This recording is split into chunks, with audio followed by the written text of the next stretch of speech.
And on the theme of dinner party conversations, my friend Mayor Hillman, who wrote a very good book, How to Save the Planet, one of the first people to talk about making personal change on climate change, he decided to make some intelligent dinner party conversation. He was invited to a dinner party with some fellow professionals. He's a retired professional.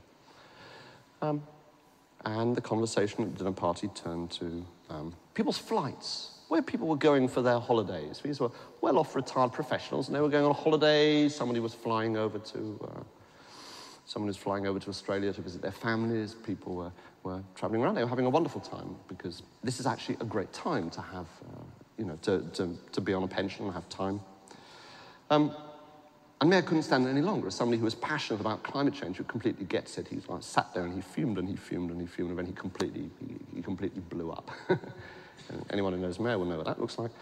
And he blew up and he said, "How can you say this? How can you say this? Have you got any idea about the impacts that the climate change of your flights is going to have on you, the children that you've been visiting in Australia?" Anyway, there was a total silence fell over the dinner party. And then somebody said, "My word, what a lovely spinach tart."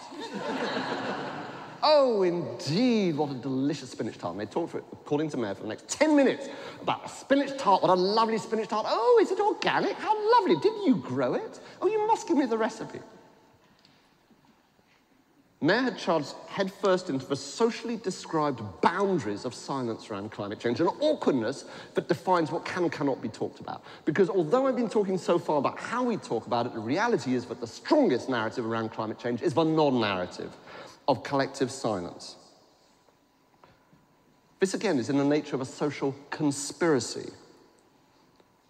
It's not open, it's not deliberate, it's a secret contract established through subtle codes. And it's uncannily similar to the silence that, that's uncanny again, that crosses societies around human rights abuse. Not usually during the abuses, because after all, when human rights abuse is going on, there's usually a very good reason for keeping quiet, but after the abuses happen, for a generation when certain topics become out of bounds.